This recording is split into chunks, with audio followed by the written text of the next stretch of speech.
मेरी जान, आज तेरे लिए मैं सज तज के आई हूँ। हाँ आज तो बहुत सोहनी लग रही है सच्ची। चलो आज फिर मैंने शॉपिंग करवाओ ना। आज सारा कुछ ਤੁਹਾਡਾ ਹੀ ਆ। ਕੀ ਲੈਣਾ ਮੇਰੀ ਜਾਨ ਨੇ? मैंने जान मेरी एक सूट लेके दो, एक जुत्ती लेके दो। ਲੈ ਦਿਆਂਗਾ। ਚਲੋ ਆਓ ਚੱਲਦੇ ਹਾਂ।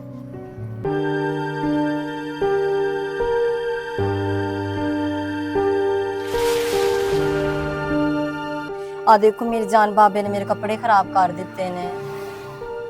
ओ बाबा अन्ना वे तू नजर नहीं आता तेनू?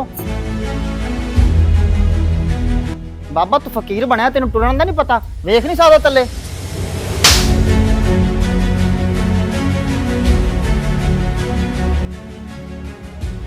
वाह मेरे मालिक, कितों चावा पियाना है, कितों थप्पड़ मराउना। चल आ घर उन्होंने कपड़े पा के।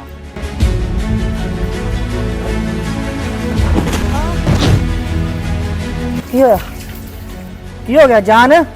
जान की हो गया?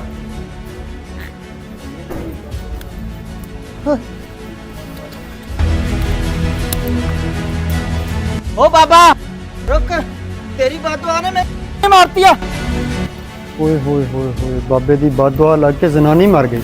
रुक जा बाबा, ओ बाबा रुक जा। हाँ हाँ फड़ इस बाबे नू। ਇਹ ਬਾਬੇ ਦੀ ਬਦਦੁਆ ਨਾਲ ਹੀ ਉਹ ਕੁੜੀ ਦੀ ਮੌਤ ਹੋਈ ਏ।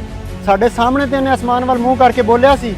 वल्ला मेरे भराओ, मैं बददुआ नहीं दिती।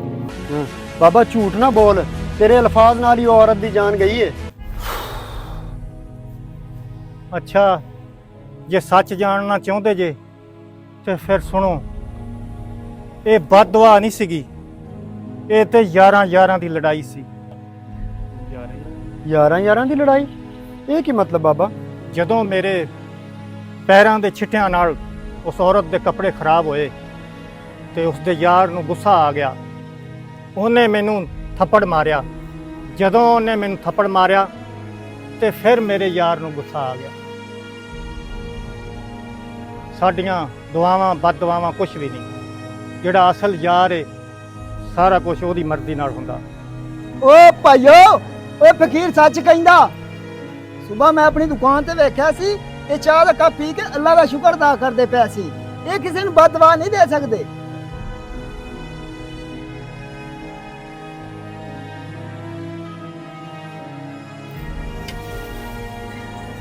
अस्सलाम वालेकुम।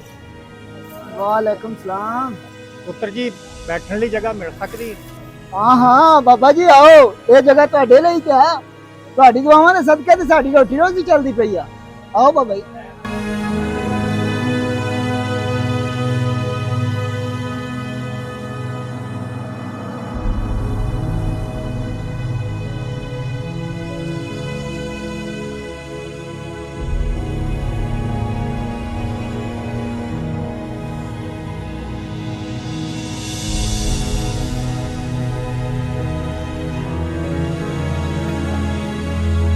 लो बाबा जी, ਤੁਸੀਂ ਚਾਹ ਪੀਓ।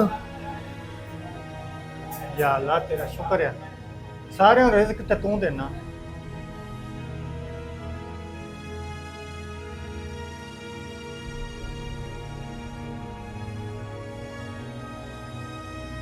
ਬੱਚਾ ਤੂੰ ਸਾਡਾ ਪੇਟ ਨਹੀਂ ਭਰਿਆ, ਸਾਡਾ ਦਿਲ ਭਰਿਆ। ਅੱਲਾ ਤੇਰੀ ਦੁਕਾਨ 'ਚ ਬਰਕਤ ਪਾਵੇ।